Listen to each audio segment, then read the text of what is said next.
Eshin was a poor mechanic who lived on the edge of the city, far from busy markets and rich neighborhoods. His small workshop stood beside a dusty road, where broken machines waited for repairs and customers almost never came. The signboard outside was old and half-broken, exactly like his life. Every morning he opened his workshop with hope, and every night he locked it with disappointment. This evening was no different. Eshin wiped sweat from his forehead and looked at his empty wallet. There was not enough money for food, tools, or even electricity. The city lights glowed in the distance, but his world remained dark. Before the story continued, a gentle reminder appeared on the screen for the audience watching this tale unfold. If you like these HFY sci-fi stories, please subscribe to the channel for more. Now, the story moved forward.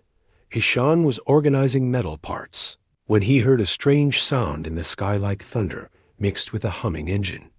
He stepped outside, then looked up. The clouds burst apart as a glowing object rushed toward him, falling faster and faster.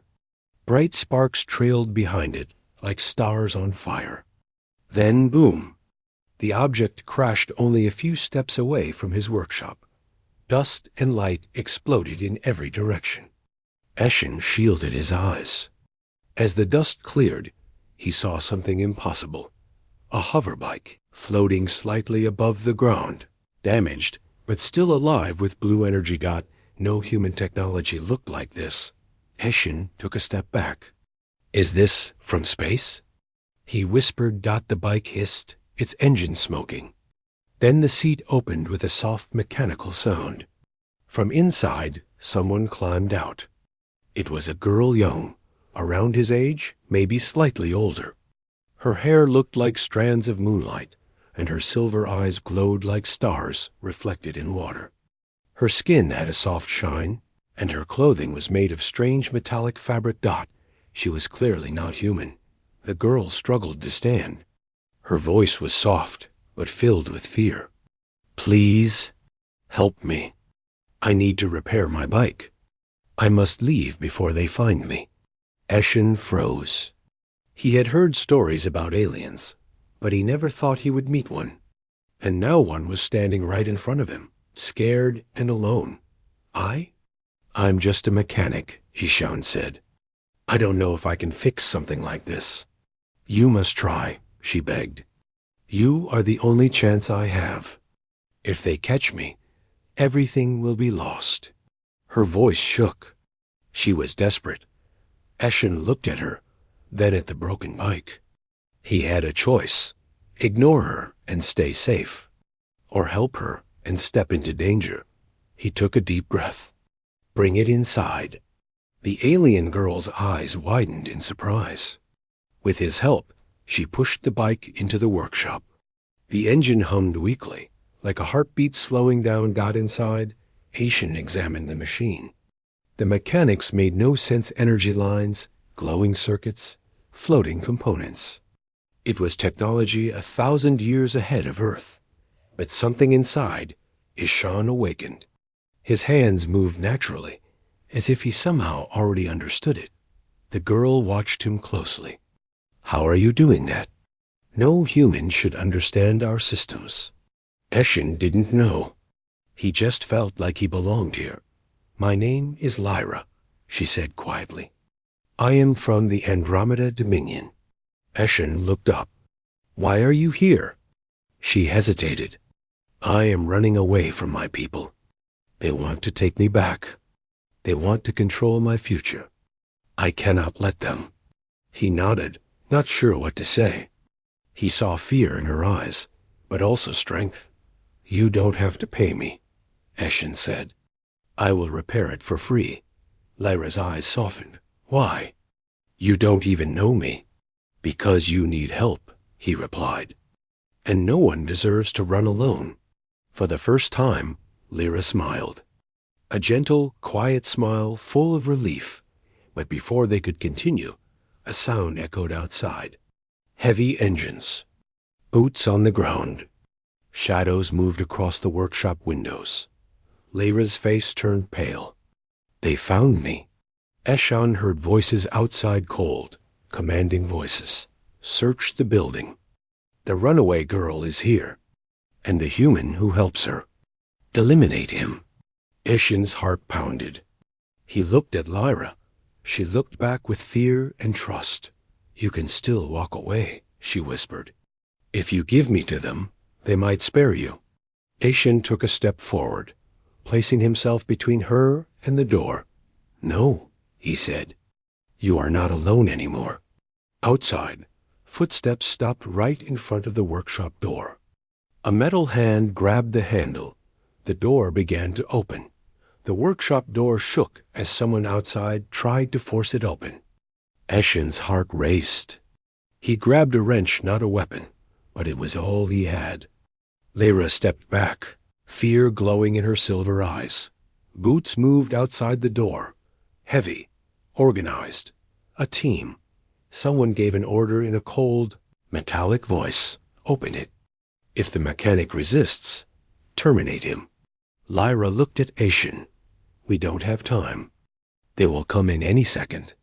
Her voice trembled, but she tried to stay strong. Eshan swallowed hard.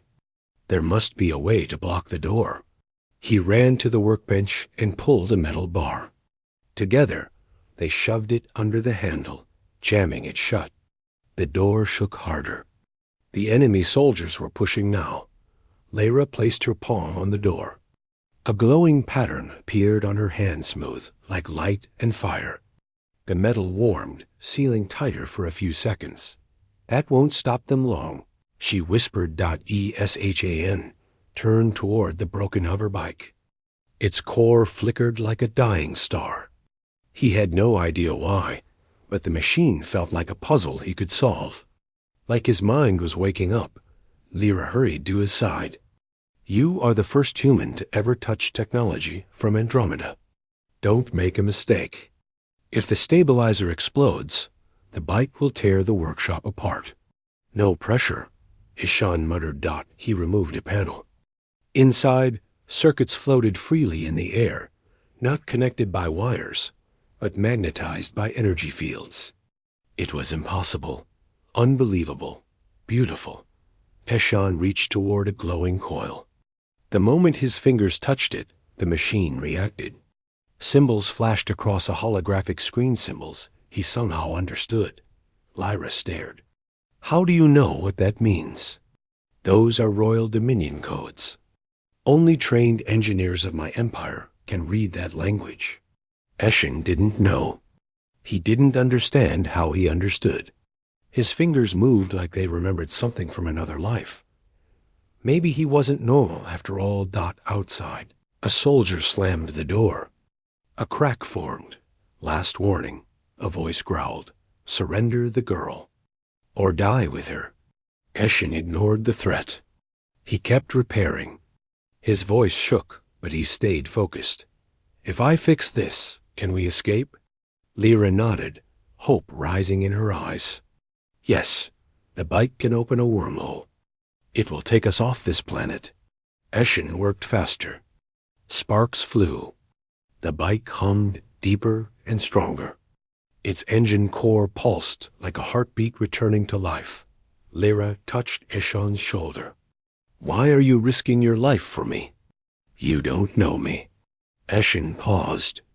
His voice was quiet, because when I looked at you, I didn't see an alien. I saw someone alone, just like me. Lyra felt something inside her shift, something warm and painful, like a memory she had tried to forget. She nodded and turned away before he could see her eyes. Boom! The door burst open. Metal flew across the workshop. 3 armored soldiers entered, weapons raised. Their armor was dark silver, like cold moonlight. Their helmets hid their faces, but their voices echoed with authority. The leader stepped forward. You, human, step away from the princess. Eshan froze. Princess? He looked at Lyra. She avoided his eyes. The soldier pointed a weapon at her. You have caused enough trouble. Your escape ends now. Lyra stood straight. Even afraid, She looked royal, like someone born to command. "You cannot force my future," she said. "I am not property. I choose my life." The leader raised his weapon. "Your choice is irrelevant." Aishin's hand moved before he could think. He threw the wrench. It hit the soldier's arm. The blast fired wild, scorching the ceiling. Lyra gasped. "Aishin, don't." He grabbed her wrist. "Get on the bike." They ran. The soldiers chased. Aishin jumped onto the hoverbike's seat. Lyra climbed behind him, grabbing his shoulders for balance. The engine roared awake reborn, strong, wild. The room vibrated. The soldiers aimed again. Lyra shouted, "Activate portal jump." Aishin stared at the controls. Symbols glowed again. He slammed his hand on the ignition node. Energy exploded outward. A tear opened in the air, a glowing doorway of swirling blue light. A wormhole. The bike lifted into the air. Soldiers fired, laser blasts tearing through walls and tables. One shot nearly hit Lyra, but Aishin swerved, acting like he had ridden this thing 1,000 times before. "Hold on," he shouted. They shot forward. For 1 second, everything slowed. Aishin looked back. The soldiers reached toward them, weapons raised, anger burning through their helmets. Then, whoosh! The bike launched into the wormhole. Light swallowed them whole. The world stretched like glass. Colors twisted. Sound became wind. Aishin felt like falling and flying at the same time. Lyra held him tightly, her heartbeat fast against his back. Then suddenly silence. The bike shot out of the portal. They floated in space. Eshan looked around, breath stolen by the sight. A vast starfield. Planets like glowing jewels. Broken moons. Alien ships drifting in darkness. They were no longer near Earth. Lyra exhaled, voice shaking. "We made it. But this is not safety. This is the edge of the Dominion. And now the entire empire will hunt us." Aishin stared ahead, fear and wonder mixing in his eyes. His life was no longer ordinary. He was no longer just a mechanic. Something greater had already begun. The hoverbike slowed as it entered a silent region of space. Stars glittered like diamonds on black velvet, but the emptiness felt heavy, like the universe was holding its breath. Aishin gripped the controls, trying to understand how he ended up here, flying through space with an alien girl who was being hunted by her own people. Lyra looked around nervously. "This area is uncharted. The Dominion avoids it. We should be safe for a short time." Aishin nodded, but his voice trembled. "Lyra, those soldiers called you a princess. Is that true?" Lyra closed her eyes. She had hoped the truth could wait longer, but running was no longer enough. "Yes," she whispered. "I am Princess Lyra of the Andromeda Dominion, first daughter of Emperor Keller. He rules half the galaxy." Aishin's breath caught. A princess. He had repaired the bike of a royal fugitive. He stared at her. "Why did you run away? You had a palace, power, everything." Lyra shook her head. "Not freedom. My life was a cage made of gold. My father wanted to force me into a political marriage, to unite 2 war fleets. If I refused, the Dominion would start a war to take control anyway. So I escaped." Aishin could hear pain hidden in her words. She wasn't running from duty. She was running from control. "So helping you," he said slowly, "makes me a criminal now." "For the Dominion, yes," Lyra whispered. "For me? You are the only person who treated me like a person, not a tool." Aishin felt something shift inside him, fear, but also purpose. Before he could respond, the hoverbike began to beep. Red symbols flashed across the display. Lyra tensed. A tracking beacon. "They marked us. They know we escaped." Aishin looked around. Space was empty until it wasn't. A massive shadow moved behind them. A ship emerged from the darkness. Not like the soldiers from Earth. This one was huge, shaped like a winged blade. Its surface shimmered with royal markings. A vessel from the Dominion. Lyra's face drained of color. That's a royal hunter ship. Not assassins. Not scouts. These soldiers serve only my father. Eshen's hands tightened on the controls. What do we do? Lyra stared forward, voice trembling with memories she wished she could forget. My father does not negotiate. He takes what he wants. If I go back now, I lose myself forever. Another alarm blared. More ships appeared, 5, then 10. They closed around them like a net of steel and stars. Eshen swallowed. We can't fight them. No, Lyra agreed. But we can hide. She pointed to a storm of red light ahead, a swirling cluster of meteor fragments and cosmic dust. The nebula graveyard, she said. Ships disappear there. It is dangerous. But it is the only place the Dominion won't follow. Eshen didn't hesitate. Then we go. He turned the bike. The engine screamed, pushing to maximum. The hunter ships followed, firing energy beams that tore across space. Blue light scraped past them, burning the void. Lyra held on. Don't get hit. One blast will destroy us. I noticed. Eshen shouted. They zipped into the storm. Asteroids spun around them. Lightning-like energy crackled in the clouds. The hoverbike shook violently, but they kept moving. One wrong turn here meant death. Behind them, the royal ships slowed. They didn't enter the storm. They were waiting, watching. Lyra exhaled shakily. We bought time, not safety. The bike drifted deeper. The storm calmed a little. The clouds opened into a quiet section of debris-broken ships, shattered metal, and remains of battles long forgotten. Eshen stared. What happened here?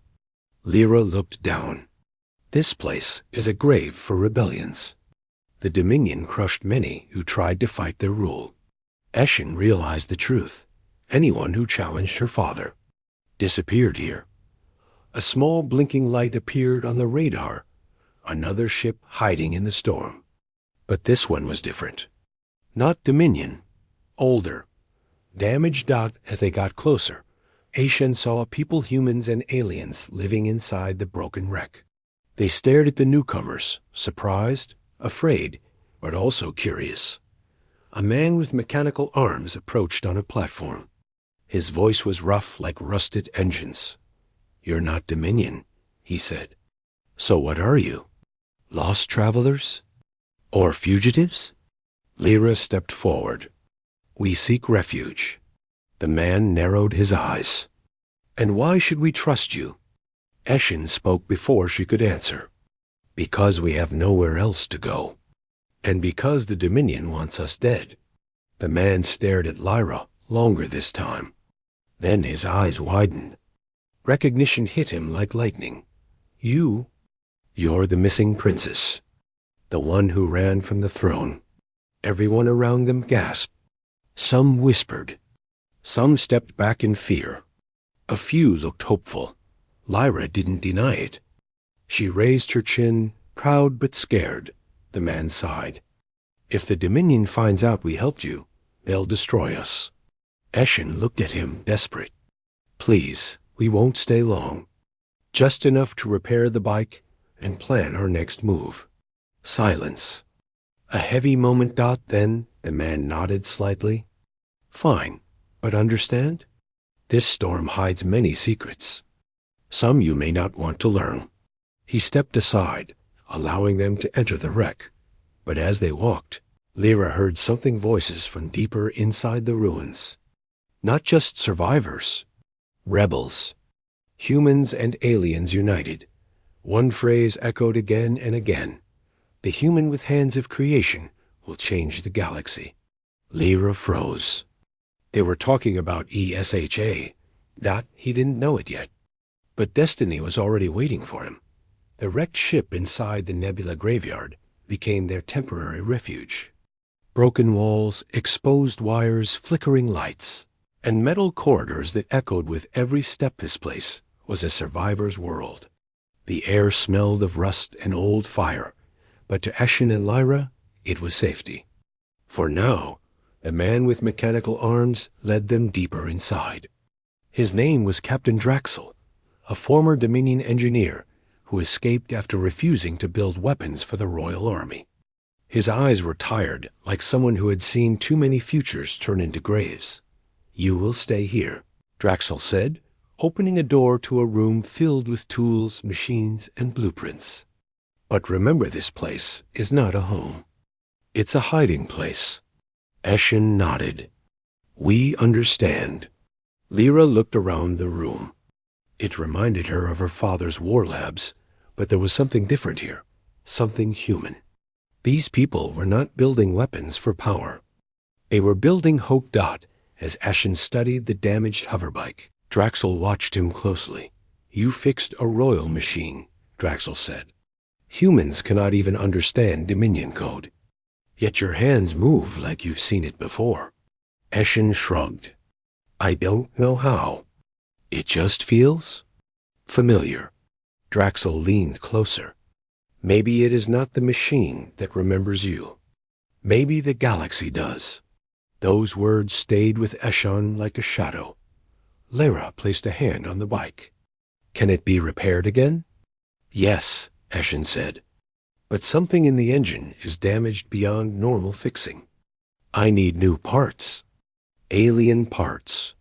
Draxel crossed his arms. "We have some scrap from fallen ships.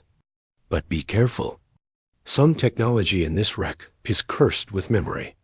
Touch the wrong piece, and it will remember who it once served and awaken." Eshin wasn't sure if he understood, but he knew he didn't have a choice. Hours passed. Eshin worked, tools scattered everywhere. Lyra sat nearby, silent at first. Then, slowly, she spoke. "When I was young," she said softly, "I used to watch engineers in the palace repair machines. They worked like prisoners. Their knowledge belonged to the Empire, not to them." She turned to him, her silver eyes reflecting the light of the sparks. "But you work like a free soul. Like the machine answers to you, not the other way around." Eshin looked up. "Maybe I was meant to fix things. Not just machines," Lyra whispered. "Maybe destinies too." Before he could reply, alarms blared across the wrecked ship. WEEOO-WEEOO. The sound echoed like screams trapped in metal. Draxel rushed into the room. "We have a problem. The Dominion found a way to follow your portal trail. They're scanning the storm." Lyra's heartbeat quickened. "How?" "No ship should cross the nebula barrier. They're using a weapon that bends gravity," Draxel growled. "A tool that should not exist." Eshin stepped forward. "What do we do?" Draxel turned to him. "We hide. And you repair that bike. If they break through, it's our only way out." The wreck shook. Dust fell from the ceiling. Somewhere in the distance, metal screamed as something crashed into the hull. Lyra's voice trembled. "They're here." The sky outside the cracked window turned red. A Dominion warship appeared above the storm, dark, sharp, and silent like a predator. It didn't need to roar. Its presence was enough. A voice boomed from the ship, echoing through the storm. "Return the princess. Return the mechanic. No one else must suffer." Draxel cursed under his breath. "The Emperor speaks through that ship. If he wants you alive, it is for a reason. And that reason is never mercy." Eshin looked at Lyra. "We have to go." Lyra hesitated. "If we escape again, others here might die." Eshin lowered his voice. "If we stay, everyone here will die." Draxel pushed open the door. "Stop thinking. Start surviving." They sprinted back to the hoverbike. Ishan grabbed wires, twisted bolts, and reconnected circuits with speed that felt beyond human. Lyra powered the core. The engine lit up weak, but alive. The wreck trembled again. A section of the ceiling collapsed. Dust choked the air. Then something worse happened. A Dominion soldier teleported inside the armor, glowing with gold markings reserved for elite guards. His voice came out like a blade. "You cannot run forever, princess." He raised his weapon. Ishan stepped in front of Lyra. He didn't think, he just moved. The shot fired. A blast of red energy exploded. Eshin barely dodged. The soldier aimed again. Lyra shouted a single word. "Shield." A pulse of blue light burst from her hand. A temporary barrier formed, blocking the next shot. But she gasped, her energy was fading. Eshin turned to her. "We leave, now." They jumped on the bike. Draxel pulled a lever, opening a path through the wreck. "Go!" he roared. "Make your escape worth something." The bike launched forward. The soldier fired again, missed by inches. The wormhole engine activated. Light swirled around them, but just before they disappeared, Eshan heard something. A voice. Not Lyra's, not Draxel's. Inside his head, a whisper like a memory waking up. Human of the hands of creation. Come home. Then whoosh.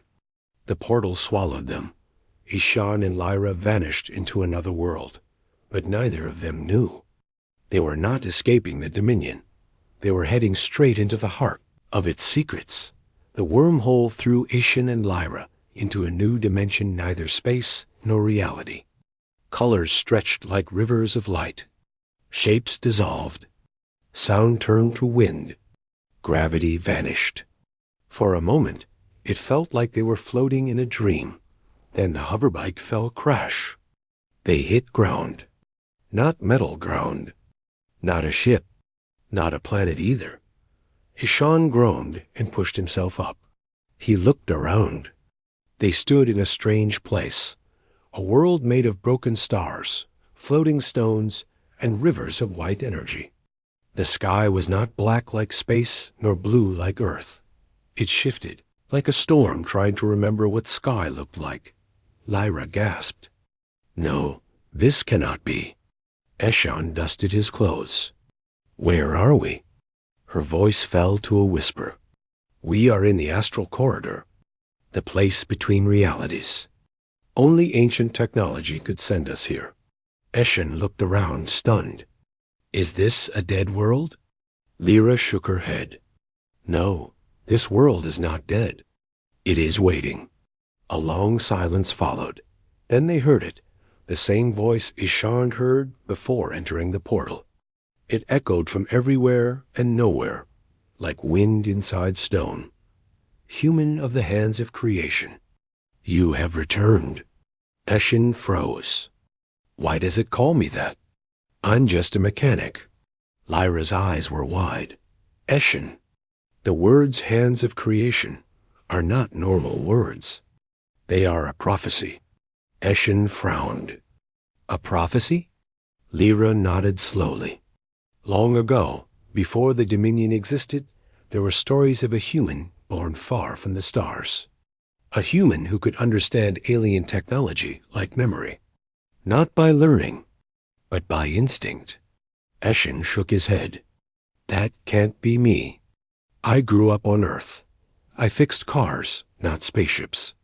Lyra looked at him in a way she had never looked at anyone, like she was afraid of the answer. What if your past is not what you think it is?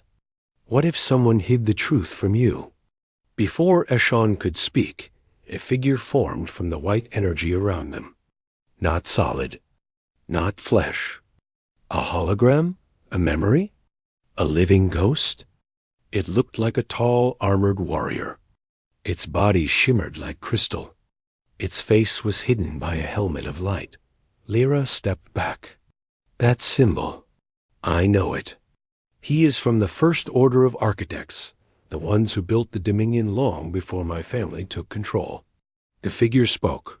Eshon Lyra, your arrival was expected. Eshon swallowed. Why? Why me? The figure lifted a hand.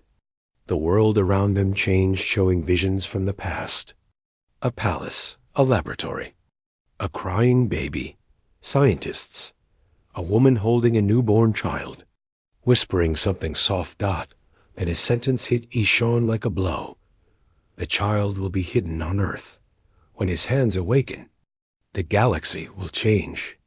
Eshon stepped back. His voice shook. That baby was me? The figure nodded. You are not just a mechanic. You carry the memory of the architects, the power to create what others fear and repair what others destroy. Lyra stared at him, her heart racing. Eshon, this means the Dominion hunted you long before they hunted me. Eshon clenched his fists. No, I don't want destiny. I want my life. The figure's voice deepened.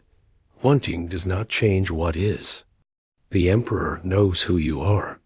He fears what you could become. That is why he wants you captured. Lyra looked at Eshon with new fear, not fear of him, but fear for him. Eshon took a breath. Then tell me what I am supposed to do. Fight the Dominion? Save planets? Start a war? The figure shook its head slowly. Not war. Balance. Not destruction. Restoration. It pointed to the hoverbike behind them. The engine glowed brighter than before, like it was responding to the truth. Your journey is not about fighting. It is about choosing who deserves a future. The figure began to fade like mist in wind. Lyra shouted, Wait! How do we leave this place? The last words echoed like thunder. The exit will appear when Eshon stops running and starts becoming. Then the world shook. The ground cracked. Rivers of energy surged. The corridor began collapsing. The wormhole that brought them here started pulling them again back into reality, but not to safety. Lyra grabbed Eshon's arm. We have to go. Eshon gripped the controls. The bike powered up, but the portal was unstable, twisting like a hurricane of stars. Lyra held on. The portal sucked them in. They fell back into space. Not near Earth. Not near the graveyard. This time, they appeared above a planet, glowing with blue oceans and silver cities. Dominion banners covered the sky. Capital ships patrolled like beasts. Lyra gasped in horror. This is the Dominion homeworld. My father's throne. Eshon stared at the planet. He was no longer running. He was at the doorstep of the empire that feared him, the place where destiny waited. The next morning, Rayan woke up before sunrise. His small room above the workshop was silent, but his heart was loud with fear. He knew today would change everything. The Galactic Guard would come for him, and Leora might be taken away. He stood near the dusty window and looked outside. The sky was dark blue, and the alien city lights glowed like stars fallen to the ground. He took a deep breath. He was only a poor mechanic, but he had something more powerful than money or rank: courage. Downstairs, Leora was waiting. She stood quietly, her silver eyes focused on him. The bike he repaired was now fully restored, shining like a weapon made of light. The engine hummed with energy, like it was alive. You are ready? She asked softly. Rayan nodded, even though he was shaking inside. I don't know what will happen, but I'll stand with you. Liara looked surprised by his words. You helped me when you had nothing. You protected me when no one else would. That is honor, and honor is rare in this galaxy. She placed a hand on Rayan's shoulder. No matter what happens next, remember this. You are not just a mechanic. Before he could ask what she meant, the ground shook. Windows rattled. A loud roar filled the air. The Galactic Guard had arrived. Outside, massive ships landed around the workshop, blocking every escape. Tall armored soldiers marched forward, weapons glowing. Their leader stepped out, Commander Vrax, the same officer who threatened Rayan before. His metallic armor reflected blue sparks, and his voice boomed like thunder. "Reign of Earth, you are charged with assisting a dangerous alien criminal. Step forward and surrender." Rayan's hands curled into fists. For a moment, he thought of running. But then he remembered everything: the broken bike, the insults, the way Leora trusted him when no one else did. He stepped forward. "I'm not surrendering. I repaired her bike, yes, but she's not a criminal. You are hunting her for the wrong reason." The soldiers raised their weapons. Vrax gave a cruel smile. "You are a nobody. You fix broken engines. You don't get to decide what is right." Rayan swallowed his fear. "Maybe I am a nobody, but even nobodies can choose to stand on the right side." Before Vrax could react, Leora stepped beside Rayan. Her eyes began to glow bright silver. The air around her pulsed with energy. The soldiers stepped back in fear. She wasn't just an alien girl. She wasn't weak or lost or running anymore. She was powerful. "Commander Vrax," she said, her voice echoing with strange energy. "I am not a criminal.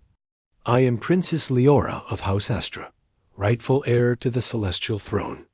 And this human has given me more loyalty than my own guards." Rayan froze. "Princess?" The soldiers hesitated, their weapons lowered. Some even looked afraid. Vrax snarled, "Princess or not, we cannot allow you to leave. The council ordered your capture." Rayan looked at Leora, whispering, "Why didn't you tell me?" She lowered her eyes. "Because I wanted someone to help me from my heart, not my crown." Then she turned back to Vrax, energy swirling around her like a storm. "If you want me, you will have to go through him. And I promise you, I will not let him fall." Rayan felt embarrassment and fear mix inside him. She was a princess, powerful and important. He was just a mechanic with dirty hands and a small workshop. But she stood with him anyway. He slowly picked up a wrench from a workbench. It wasn't a weapon, but it was all he had. He held it like a sword, on not backing down. Rayan said, "Dot." The moment froze. Dot. Then everything exploded into motion. Soldiers charged. Engines roared. Light burst from Leora's hands. Rayan swung, dodged, fought like a man who had finally found something worth fighting for. Dot. He did not fight to survive. He fought to protect her. Dot. To protect the first person who ever made him believe. He was more than a poor mechanic. Dot. When the smoke cleared, Vrax stepped back, furious, unable to capture them. The princess's power was too strong. Leora touched the bike. The engine awakened like lightning. She climbed on and looked at Rayan. "Come with me. Leave this place. The galaxy is changing, and I need someone I can trust." Rayan hesitated only 1 second. Then he climbed behind her. Dot. The bike lifted off the ground. The workshop grew smaller below them. The city blurred. They shot into the sky like a star breaking free from gravity. Dot. As they disappeared into the clouds, one truth became clear. His life wasn't just changing.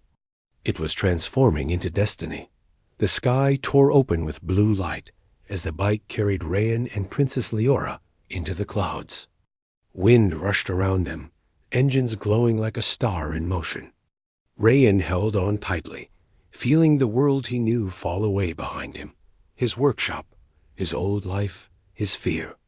Everything was gone except the sound of the engine and the heartbeat of destiny. Ahead, a massive structure floated in the sky. A fortress of metal and light. The Celestial Gate, a portal station used only by royal blood. Alien ships circled it like guardians. Rayan had never seen anything so huge. It was like standing under a floating city. The bike slowed as they reached a landing platform. Guards in shining armor stood in lines, but they did not attack. Their helmets lowered, bowing to Leora.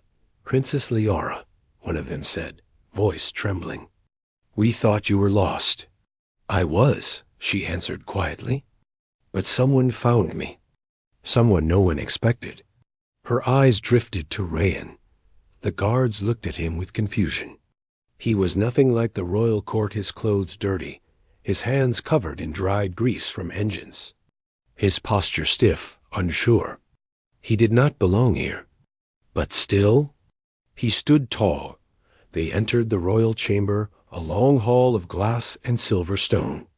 At the end sat the High Council of the Celestial Empire, old, powerful, watching with cold eyes.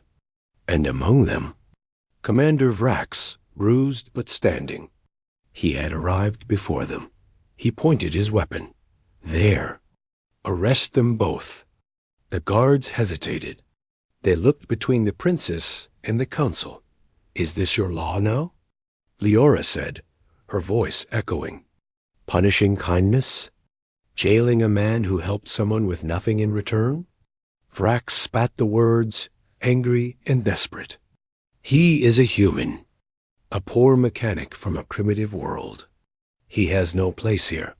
Rayan felt those words like knives. Primitive, poor, dirty, worthless. He had heard those words all his life, but this time he did not lower his head. He stepped forward. "You're right. I'm a mechanic. I fix broken things. I don't have royal blood. I don't know your rules.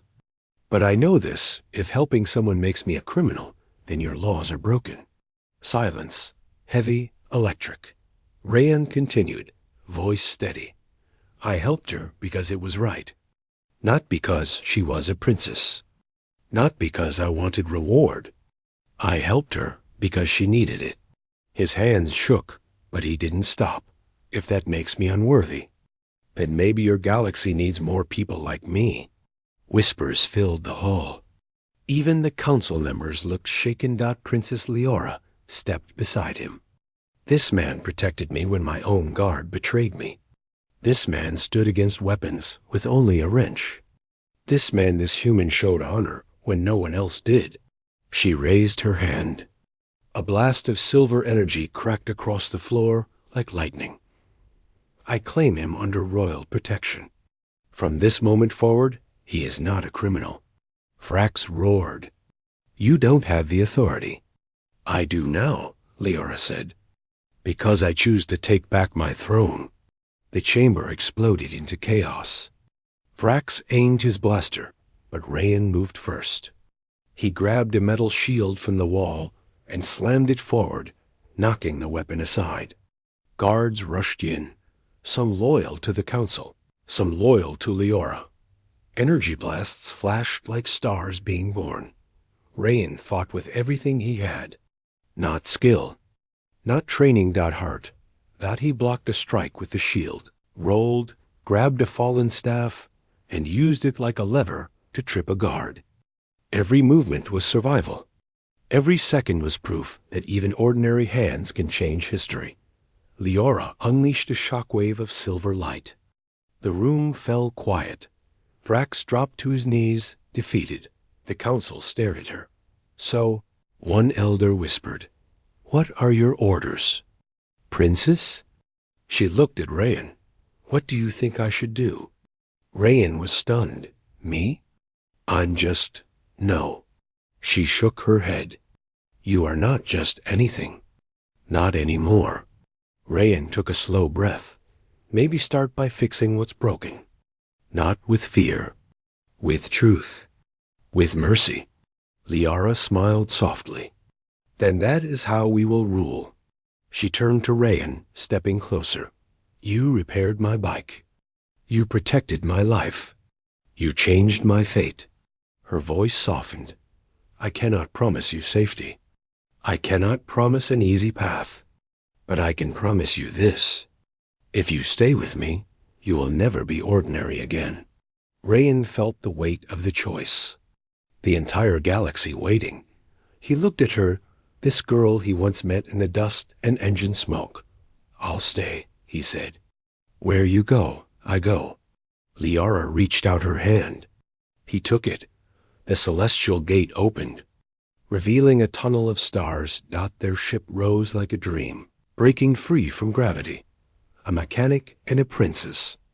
A human and an heir to the stars together as they vanished into the cosmic light. One truth echoed across the galaxy. Sometimes, the smallest kindness can change the universe.